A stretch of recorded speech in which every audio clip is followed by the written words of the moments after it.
إن الحمد لله نحمده ونستعينه ونستغفره ونعوذ بالله من شرور أنفسنا ومن سيئات أعمالنا من يهده الله فلا مضل له ومن يضلل فلا هادي له أشهد أن لا إله إلا الله وحده لا شريك له وأشهد أن محمدا عبده ورسوله صلى الله عليه وعلى آله وصحبه أجمعين. تولي kumusomo gwaffe ekyafaayo kya nabbi Adam alayhi salatu wassalam ne nabbi Nuhu alayhi assalatu wassalam.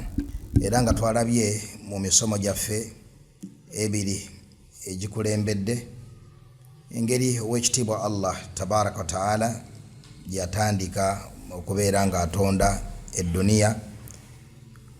Ekyo kyokka Allah kye yatumulisizaako ng'abatonde, wa illa ebifa fi malakuti llahi tabaraka wa taala a'zam min dhalika bikathir. Ebyekwese abatonde mu bwakabaka bwa Allah subhanahu wa taala mu bikolwa bye tabaraka wa taala bingi nnyo. Atoba ebyekwese mu bikolwa by'ebitonde bya Allah tabaraka wa taala bingi nnyo abantu bye batasobola wadde okusiriikirira okubeera nga babimanya. Fa'alamu almalaika azim, ebifa mu bamalayika bingi abantu batasobola wadde okusawara awamu n'ekyo nga bitonde mu bitonde bya Allah tabaraka wa taala. Tuyina ba hamalatu al arush athamaniya, bamalayika 8 abetise arushi w'ekitiibwa Allah tabaraka wa taala. Wal arushu a'zamu al makhluqat, arush kye kitonde ekisinga ebitonde byonna Allah subhanahu wa taala byatonda obugulumivu n'obunene n'ebitendo ebyenjawulo. Al arush awamu n'ekyo erina malayika ziri 8 zokka ezetise arush eyo. Wa yahmilu arusha rabbika fawqahum yawma idhin 8, malayika ziri 8 zokka ezetise arush w'ekitiibwa Allah tabaraka wa taala. Kakati sifa ya malayika malayika emu yokka bweti mu malayika ezo ddala ddala eyingira mu bwongo bw'omuntu, teyingira mu bwongo bwa muntu. Ebitendo bya malayika eyo tebiyingira mu bwongo bw'omuntu. Waliwo malayika ng'eri muwakkal biqabdi al arwah, Allah yagikwasa obuvunaanyizibwa bw'okugyamu emyoyo, nga teriyo mwoyo guva mu kitonde ekiramu okugyawo nga malayika eyo yekola etya, yegujjamu. Ne tulaba nga abantu abali mu 1000 bafa mu ddakiika etya emu. Gattako ebitonde ebirala ebiyitirivu ebirina arwah, naye nga malayika eyo yekola ku kintu ekyo. Laba obusobozi Allah bwe yagiwa nga kitonde, kyosinzayo sekendi emu n'ofuuka omukafiri, kyosinzayo sekendi emu bweti n'ofuuka omuki, n'ofuuka omukafiri. Kakati bwe kiba nga bwekito bwe kiri mu bitonde bya Allah tabaraka wa taala, ng'obwongo bwaffe tebusobola n'akamu n'akeddagala kubeera nga nastawib ma fi alami almalaika, tetusobola kubeera nga tutuusa obwongo bwaffe mu ebyo ebifa mu nsi y'abamalayika. Kadhalika alam aljin, ebifa mu majini. Ifrit yagamba Sulaiman nti nze ngenda gireeta nga tonnakola otya, qabla an taquma min maqamik, nga tonnafaawo. Enda negamba nti nga tuli awo tulinze, egenda okwogera ng'ekola etya, ng'entebe eri awo. Namulondo okuva Saba mu ggwanga lya Yaman egitwala e Palestine, kilometers mmeka eziri awo mu kaseera katono nnyo ng'emaze okubeera ng'etuuka mu maaso ga nabbi Sulaiman alayhi salatu wassalam. Ekyo kitonde bitonde bya Allah subhanahu wa ta'ala nomala okisinza takfuru kufran akbar fatukhalladu fi nnaari khuludan abadiya. Kati watya obwongo bw'abashiriku abo abatunulira ku buntu obuwewufu ennyo ne obatwala emyoyo ne babeera nga basinza ebitali Allah subhanahu wa ta'ala, ne basinza akaana mukubanga kayogedde nga kato, ne basinza omuti mukubanga bagula bigufaananamu nga omuntu, ne basinza olusozi mukubanga balabye lufaanana nga omutwe, ne basinza ebintuntu ebyenjawulo ebiri awo nga balabanga ekyo ekibiwadde amaanyi ag'obwakatonda. Naye ng'ekintu ekyo tekirina kye kiri ku bitonde mu bitonde bya Allah subhanahu wa ta'ala byatonda, fakaifa bil khaliq, kati ate kiri kitya ku mutonzi waabyo ow'ekitiibwa Allah subhanahu wa ta'ala. Wama qadarullah haqqa qadrihi, yensonga lwaki ensonga eyasinga okusuula abashiriku mu bushiriku butagulumiza Allah mu butuufu bwa kumugulumiza. Tebagulumiza Allah subhanahu wa ta'ala mu butuufu bw'okumugulumiza. Era wano ne tuyigawo obunene bw'okubeera ng'omuntu alayira ow'ekitiibwa Allah subhanahu wa ta'ala ng'alimba. Alayira ow'ekitiibwa Allah subhanahu wa ta'ala ng'akola atya? Ng'alimba. Nabbi sallallahu alayhi wa sallam yagamba nti al-kabairu, amazambi amanene, naga al-ishraku billah, kwegattako Allah subhanahu wa ta'ala, uququl walidain, n'okunakuwaza abaki? Abazadde ababiri, nagati wal yaminu al-ghamus, n'omuntu okubeera nga alayira Allah subhanahu wa ta'ala ng'akola atya? Ng'alimba. Kiri min al-kabair, mazambi amaki? Amanene. Nabbi sallallahu alayhi wa sallam natuuka okugamba nti ow'ekitiibwa Allah yagamba mu hadith al-Qudus nti thalathatun, abantu ameka? Basatu, ana khasmuhum yawm al-qiyama, nze ngenda okubeera nga mbeevunaanira ku lunaku lw'enkomerero. Waliwo omulala agenda okuvunaana abantu atali Allah? Naam, teri, okujjako Allah. Newulya mu hadith eno Allah yagamba nti abantu basatu, ana khasmuhum yawm al-qiyama, nze mbeevunaanira ku lunaku lw'enkomerero, nze ngenda okubeevunaanira ku lunaku lw'enkomerero. Kitegeeza nti balina embeera ey'enjawulo ebyeyawulidde Allah subhanahu wa ta'ala gyagenda okubateekamu. Njagalako omu yekka bw'ati yaga nti wa rajulun a'tabi thumma ghadar, n'omusajja eyanteekayo nga ekitebenkezo eri omuntu oluvannyuma n'ayita emabega, omuntu oyo n'abeera nga anaqada, tateeka mu nkola ekyamusuubizza. Singa omusajja atta omuntu, atta omuki? Omuntu, omusajja oyo n'akwatibwa, ne mumugamba wallahi singa otubuulire yakutumye okutta omuntu oyo tetugenda kukutta. Kitegereka? Wallahi singa otubuulira eyakutumye okutta omuntu oyo tetugenda kukutta. Singa ababuulire yamutumye ne mukwata ne mutta, eno ye hadith. Rajulun a'tabi thumma ghadar, omusajja yamusse mu nzitambi nnyo. Naam, omusajja yamubonyaabonyezza nnyo ng'amutta. Omusajja gwe yasse wa kitiibwa nnyo, yasse mumanyi munene, yasse mukulembeze wa ggwanga, yasse kabaka, yani omusajja tumuleke, ffe twamulayiridde kubanga yabadde agaanya, alumye ejjiika agaanya okukola atya?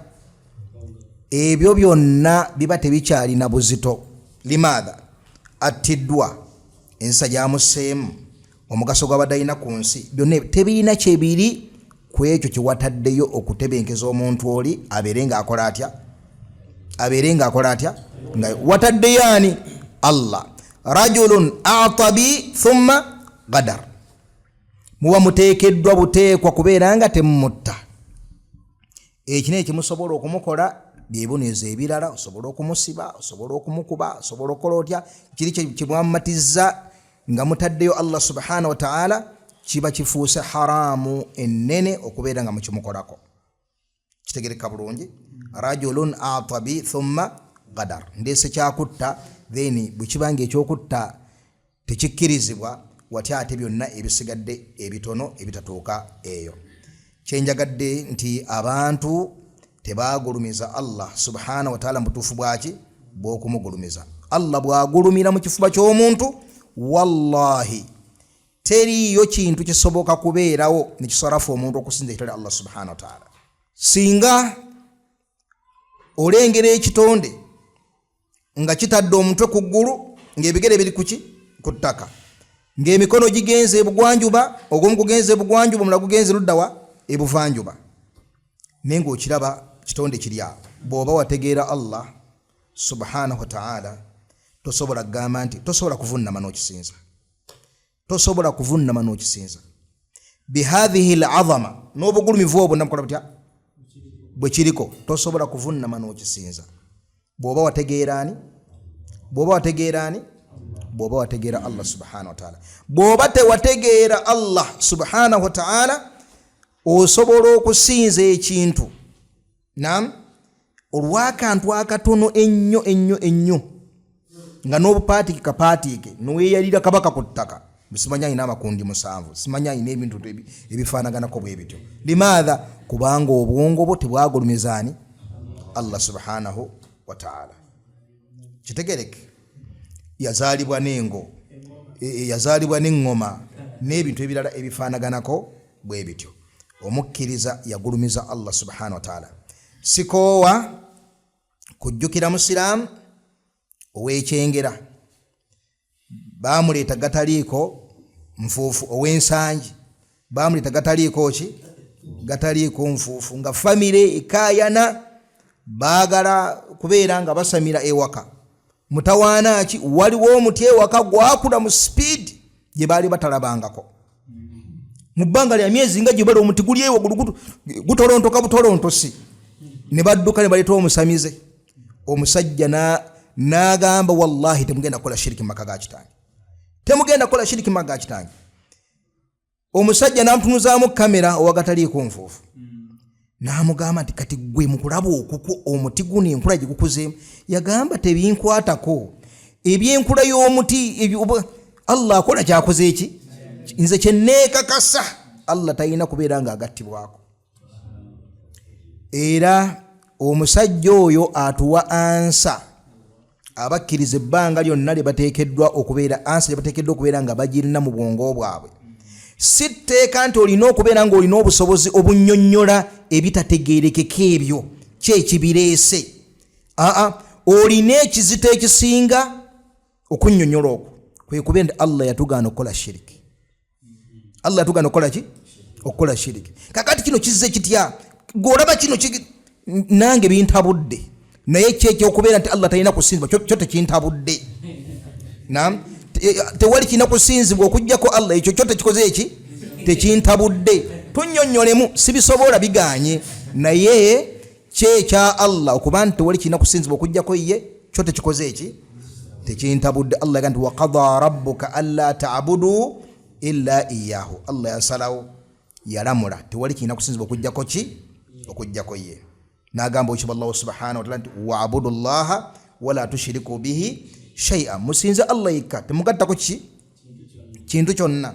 Allah n'agamba fala taj'alu lillahi andada wa antum ta'lamun. Tekabatanda ne mukwata ebintu ebira ne mbireeta ne mbiteekako Allah subhanahu wa ta'ala ne musinza Allah nga nabyo bwe mubisinza awo munekyo nga mukimanyi nti Allah subhanahu wa ta'ala yabatonda yasenkuba yagorola ensi n'ebirala ebifaanaganako bwe bityo. Kakati essebo aba agenze mu kyayogeddeko mu misomo egyakulembedde kino gwe olwolaba kyonna ekikwewuunyisa gwe kizza eri khaliqo waakyo.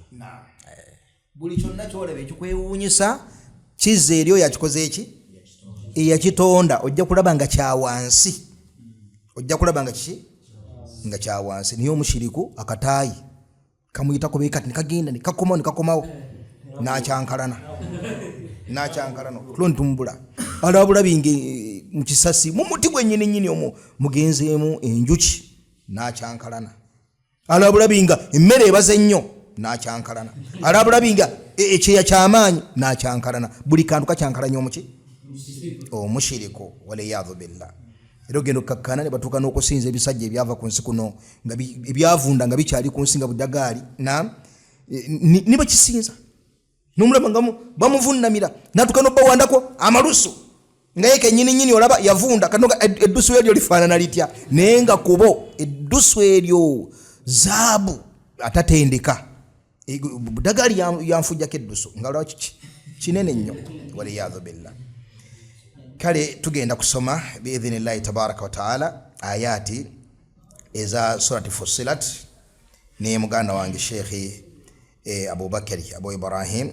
Tugenda kutandika ku aya egamba qul a innakum latakfuruna billadhi khalaqa al-ardha. Tugenda kutandikira insha Allah ku aya eyo emu mpola mpola twagala tubeerenga kyafa ekyo twakikonyeko nakuleggulo emisomo gyaffe ebiri twakikonyeko musomo gwaffe ogweggulo n'omusomo gwakulembera.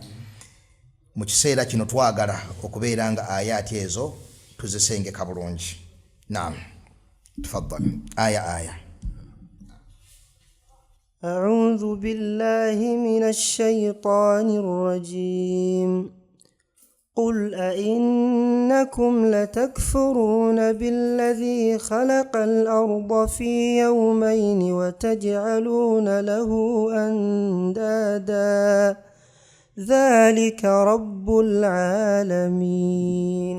Owekitiibwa Allah subhanahu wa ta'ala mu aya eyo nga bwe twalabye mu misomo egyakulembedde abuuza mu mbuuza erimu istinkar, erimu okulaga obubi n'obukyamu n'ensobi yaani ennene abashiriku gye balimu mu kubeera nga bakwata eyatonda ensi mu nnaku bbiri awamu n'ekyo nga yali asobola n'okugitonda n'ekigambo kun naye n'agitondera mu nnaku mmeka? Bbiri bwe ziti. Wataj'aluna lahu andada, ne muleeta ebisinzibwa ebirala ne mubiteeka ku mutonzi afaanaganako bw'atyo.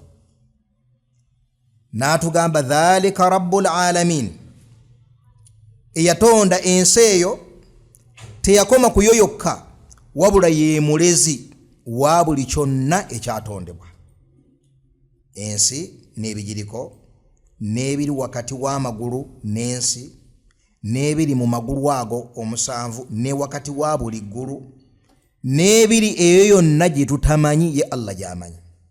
Dhalika rabbul alamin. Idhan mukutte ebitonde bya Allah subhanahu wa ta'ala byatonda bye muri mu kubeera nga mu bikontanya naye tabaraka wa ta'ala. Dhalika rabbul alamin. Allah subhanahu wa ta'ala yagamba mu aya eno, mujiwuliza ab'ebitiibwa, aya nkulu nnyo, ayogera ku bitonde byonna okutwaliza awamu nga tasosodde bantu, majinni, malayika, nsozi, mayanja, njuba, mwezi, byonna. Allah yagamba afahasiba alladhina kafaru an yattakhidhu ibadi min duni awliya. Basuubira abo abakaafuwalira ow'ekitiibwa Allah tabaraka wa ta'ala an yattakhidhu ibadi min duni awliya, nti bagenda kukwata ebitonde byange babisinze balekewo nze nnyini kubitonda. Olowooza ekibuuzo kikomaawo? La, kina takdir, bigweraawo, bikomaawo. Baleke kubeera nga basasulira obulyazamaanyi obwo, baleke kubeera nga basasulira obunyoomi obwo. Allah nagati inna a'tadina jahannama lilkafirina nuzula. Owekitiibwa Allah subhanahu wa ta'ala yateekateeka omuliro jahannam nga kyekijjulo kye bagenda okulya ku ntandikwa, tekigenda kukendeera ebbanga lyonna nga bali mu muliro. Nga bwe twagamba nti ekigambo ekiyitibwa an-nuzul mu Qur'an mu lulimi oluwarabu, an-nuzul kyekijjulo omuntu kyawa omuntu gw'ayagala ennyo olunaku lwasoose okutuuka kyasoose okumugabula kyekiyitibwa an-nuzul. Kati Allah bwe yali ayogera ku jjana yakozesa ekigambo an-nuzul, yaga nuzulan min ghafuri arrahim, nga Allah kyategeeza nti ebyokulya by'omujjana, ebijjulo by'omujjana omuntu tabimanyiira, ekyo kimu, bisigala nga wali we bakuleetedde ekintu ku duniya, bw'olaba baleese ennyama mu ddiishi, baleese enkoko mu kapiraawo ka basimati, ettooke ffe bannabuddu n'ebireefaanako bwe bityo, ayiwa ekinyabwa ky'omu luwombo ekirimu egundi, byonna nga bw'obeera ng'obitandika baakabireetaawo. Bwe kityo bwe kigenderera ebbanga lyonna tebikka beeyi wabula okweyongerako obweyongezi. Allah omuntu gy'akoma okubeera mu jjana gy'akoma okumwa ikram. Hadithi y'olwokutaano mugimanyi bulungi, bwe bagenda mu ssuuku abasajja bagenda okudda nga Allah abongedde ebiki, abongedde jamaal obulungi. Ejjana erina mathalu a'la, erina ekifaananyi ekyaki ekya waggulu. Ku duniya tusembeza busembeza maki, tusembeza busembeza makulu, nti mu jjana ebintu byamu tebabimanyiira, ge makulu g'ekigambo nuzulan min ghafurir rahim. Tebamanyiira byengera bya mu jjana nti akakati kino nkiridde nnyo. Naam, wabula buli kiseera omuntu aba alina shauq nga gye yatuukirako mu jjana, aba n'ekinyegenyege nga kye yatuukirako mu jjana ebbanga lyonna. Teri kye bamanyiira nga bw'osanga olwaleero, naam, basajja bakulu abakuze mu myaka, abafumbo balina we batuuka n'abeera nga alina ne ruumu ye, nga ne ajja alina ruumu ye, basigala kufumba mmere, naam, nakuza baana, naam. Mu jjana omugole ekiro kye ekyaki eky'omugole ekisooka kyekiro ky'omujjana olubeerera. Kati awo gattako ebirala geraageranyiza okwo, ebirala geraageranyiza okwo, eyo yejjana.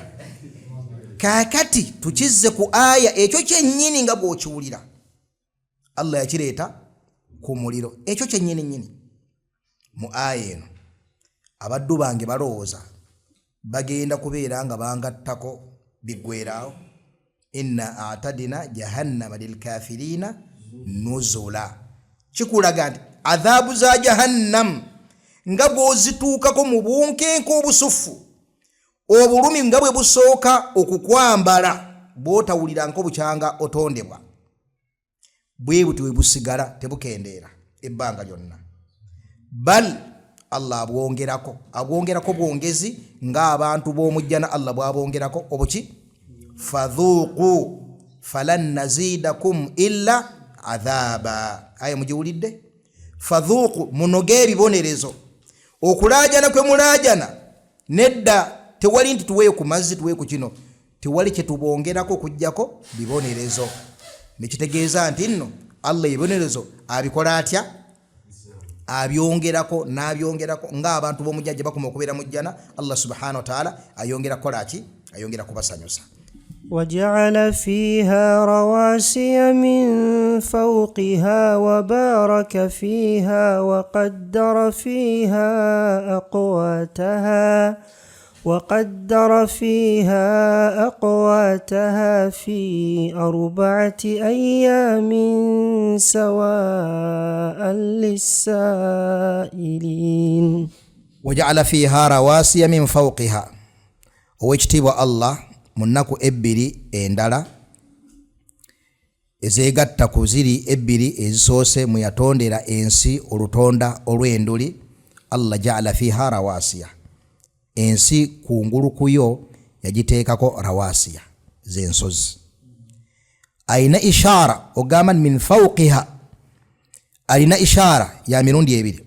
Esooka kwe kubeera nti nno muzirabako n'amaaso gammwe ne mulaba obugulumivu bw'ekyo kye yateekako kyabagamba. olaba agasozi buli muntu wali okumpimpi awo ino olusozi lwalaba waliwo ate abawangalya mu bifo nga byagasozi waliwo ate ensozi ezituuka n'okuteekebwa ku atalasi mu Uganda ne banokolayo luno na luno na luno e Kenya ne banokolayo luno na luno na luno ate ne wabaawo lwe bagamba luno lwe lusinga obunene mu Afirika ne wabaawo lwe bagamba luno lwe lusinga obunene mu nsi yonna si bwe kiri kakati awo wonna nga ow'ekitiibwa Allah subhanahu wa ta'ala atulaga azama ye obugulumivu bwe mu kutonda. Ekyokubiri kwe kubeera nti nno ensozi ezo Allah subhanahu wa ta'ala yali tannazisimbirayo ddala mu ttaka mu kutonda kuno okwokubiri tannazisimbira ddala mu ttaka azisimbayo ddi tugenda kulaba mu fi'ili ya dahu mu sura ya an-nazi'at awo Allah n'alyoka azisimbira ddala mu ttaka n'azinywezaayo nga bwe yayagala tabaraka wa ta'ala kitegerekese waja'ala fiha rawasiya min fawqiha wa baraka fiha albaraka chichi twaga thubutul khairi al-ilahi fi shay'in kwe kunywera kw'obulungi bwa Allah mu kintu. Ibn Ashur yakozesa ibara egamba al-khair an-nafi' albaraka al-khair an-nafi' kye kintu ekirungi ekyomugaso. Kati Allah subhanahu wa ta'ala ebintu bino byonna n'abiteekamu omugaso ng'abantu bagenda kubifunamu omugaso. Wa baraka fiha wa qaddara fiha Allah n'agera omuntu ajja kubeeranga ku saizi bweti emirembe ginagenda nga gitambula ajja kugenda nga afaanana bwati nga bwe tugenda okulaba khalaqa ya Adam alayhi salatu wassalam okutondebwa kwa Adam alayhi salatu wassalam n'engeri abantu gye bagenda nga bakendeera okutuuka kiyama. Allah subhanahu wa ta'ala ebitonde ebiribeera ebinene n'abikola nga binene. Nutfa gaba amazzi nenga ga njovu, gaba amazzi nenga ga nkwale, gagenda kuva mu kitonde ekiyitibwa enkwale. Ate gano gagenda kuva mu kitonde ekiyitibwa njovu. Naye gonna matono mafunda tegayina kinene kigeyawulidde kitegereka. Naye Allah naqaddara wa qaddara fiha aqwataha fi arba'ati ayamin. Aqwati zezirwa byebyokulya by'abantu. Allah nateeka mu nsi ebyokulya ebiyitirivu. Awalan qut eya sabuh kyekyenkya, wal ghada ekyemisana, wal asha ekyeggulu, ekyo kiyitibwa qut. Ate mu ngeri y'emu al qut kikozesebwa ku byokulya by'abantu nti abantu balya amatooke, abantu balya muwogo, abeeno baagala karo, abeeno baagala kawunga ka muwogo, abayamani baagala ruti na khubzi na raghifu na sinjal na dabal na ki aywa qutul balad tukikozesa nnyo mu zaka. Sheikh Uthmani ayina kamulisizaako awo. Tukikozesa nnyo mu zaka nga tuga nti zaka efulumizibwa min ghalibi quti albalad, mu ebyo abantu basinga okubeera nga bakola batya nga balya mu bulamu bwabwe, abalya obulo, abalya omuceere, abalya bino biri byenyini byemba mukola mutya byemba muweramu zaka. Wahakadha aqwataha tubadde ku bantu, kadhalika aqwataha qutiya ebinyonyi, kadhalika aqwataha qutiya ensolo, qutiya ebyenyanja, quti ya bino nabiri mu bitonde by'owekitiibwa Allah tabaraka wa ta'ala. Waja'ala fiha ماذا رواسي من فوقها وبارك فيها وقدر فيها أقواتها في 4 أيام اجتواكي لبي مسومي جكولين بدي نغا سواء للسائلين في 4 أيام سواء إنه سواء إبير حال منصوب على الحالية يتجيزاكي nti ennaku ezo Allah subhanahu wa ta'ala nga bwazi kugambye ennya tezirimu kukendeera kwonna wadde okweyongerako, wabula nga bwazi kugambye mu kipimo kyazo kyekyo kyennyini. bw'atyo bwe yamaliriza okutonda edduniya n'ebigiriko. Sawa lisailin yani litalibin, eri abo abeebuuza abanoonya okumanya kino kyali kitya, kino kyabaawo kitya. Allah akumulisizaako ekyo, bal akumulisizaako ako. Wa illa okutonda kwa Allah subhanahu wa ta'ala a'zamu wa a'zam bikathir. Allah atonda bingi nga bwe wa yakhluqu ma la ta'lamun, atonda nebye mutakola mutya, nebye mutamanyi. Tumanyiiko ensi, tumanyiiko bino, tumanyiiko bino. Allah yamanyi masta'thara fi ilmihi ash-sharif. Allah yamanyi biyesigaliza mu kumanya kwe okwaki okwekitiibwa. Kitegereka bulungi? Naam. ثم استوى إلى السماء وهي دخان فقال لها وللأرض ائتيا طوعا أو كرها قالتا أتينا طائعين. Owekitiibwa Allah oluvannyuma lw'okutonda ensi mu nnaku ezo ennya, istawa ila samai, twalabye nti ekigambo istiwa kikola amakulu ag'enjawulo okusinziira ku harufu ez'oluvannyuma lwakyo.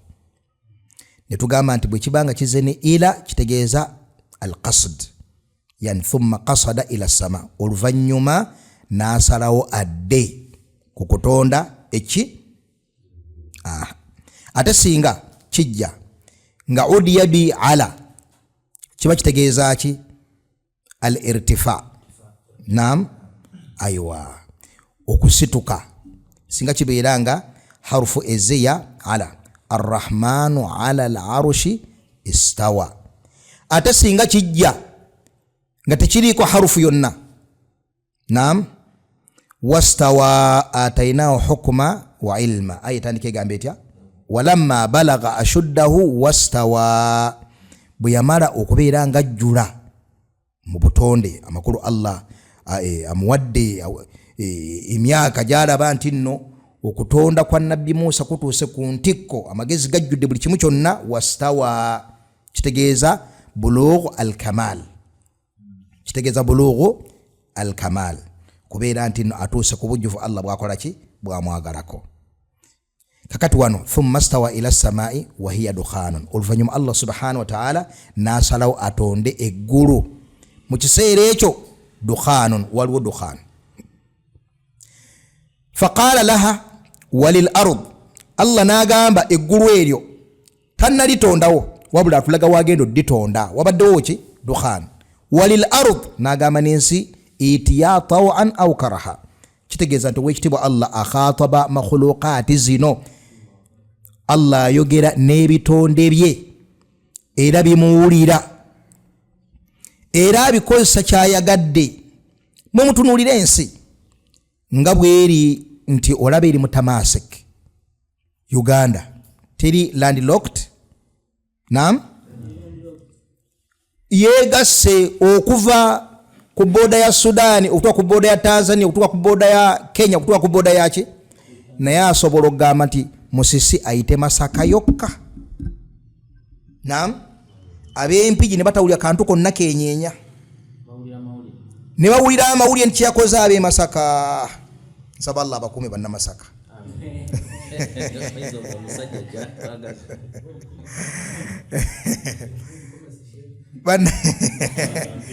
Banyiza aballa mwenna, nsaba Allah abakuume ab'Ekyaddondo, abalya Nakaaba, mwenna nsaba Allah akuume abaddu be. Almuhim, abalungi ab'ebitiibwa, kye twagalawo wano nti laba obuyinza bwa Allah bwalina obusobozi obulagira akafo kamu mu kintu ekyekutta awamu n'alaga wano wabeera wenyeenya wano. Kitegeeza nti Allah khataba wayagadde ne kyayagadde min hadhihi aljamadat. Wenyenye kyenkana bwekiti, toleka kizimbi nga kiyimiridde. Wenyenyeza obudde bwe buti, bayite mbuyisi katono abadde yebasaaza okuke, bayite mbuyisi katono abadde ku bwenza amanyi nti abadde asobola okufiiraawo. Nam abayita saala amanyi nti nno bigambo bizito. Kamusisa akasobola okujja ne kayita nga kayina gwe kazze okujja mu muliro kamutwale mu jjana. Nam wahakadha. N'olwekyo Allah subhanahu wa ta'ala akhataba jamaadaati zino nga bw'akoze eki. Kati wano Allah ayogera n'ensi era n'emwanukula. Ayogera n'uwagenda okuteeka eggulu n'ewakola watya n'omwanukula. Qalata nibigamba ataina ta'iin. Ataina ta'iin. Tuwulidde mukama waffe tukole kyokoze otya kyoyagadde. Eno aya wantuyigawo qimmatu al-inqiyad. Naam, okwewaayo okujjuvu okuli mu jamaadaati zino mu bitonde bino Allah subhanahu wa ta'ala ki byatonda. Era mu ngeri yemu ne tuyigawo nti nno ebitonde bino ow'ekitiibwa Allah subhanahu wa ta'ala teyabitonda nga birina tamarudu yonna gyali. Tewaliyo kitonde kisobola kumwekyangirako n'akamu n'akeddagala. Wabula byonna biri tahta qahrihi attam. Byonna biri wansi w'obukasi bwe obuki obujjufu. Naam. فقضاهن 7 سماوات في يومين وأوحى في كل سماء أمرها وزينا السماء الدنيا بمصابيح وحفظا ذلك تقدير العزيز العليم. Owekitiibwa Allah faqadahunna 7 samawaatin fi yawmayn. Owekitiibwa Allah n'atonda eggulu bal amagulu omusanvu mu nnaku mmeka? Mu nnaku 2. Wa awha fi kulli samaa'in amraha. Buli ggulu n'aliteekamu ebyalyo n'embeera yaalyo Allah subhanahu wa ta'ala gy'akola ki gy'ayagala libeere lifaanane wa hakadha. Wazayyana samaa ad-dunya bimasabiha. N'akwata eggulu ery'oku nsi n'aliteekako ki? N'aliteekako ebyo ebitaala bye tulengera waggulu bye tuyita emmunyenye wa hifdha nga bikola omulimu gwa mirundi 2. Kukuuma ggulu eryo kubeera nga shayatini tezistaraka tezikwata maki mawulire ga mu ggulu. Ekyokubiri ziina lil ard nga bwe tujja okukira mu maaso biidhnillahi tabaraka wa taala. Nawonsikaga dhalika taqdiru al aziz al alim. Okonno kwe kugera kwe kutonda kwe kuteekateeka k'owekitiibwa Allah subhanahu wa ta'ala nyini kumanya okujjufu era nyini bugulumivu n'obuyinza obujjufu. Wafaqa Allahu al jami' lima yuhibbuhu wa yarda walhamdulillahi rabbil alamin.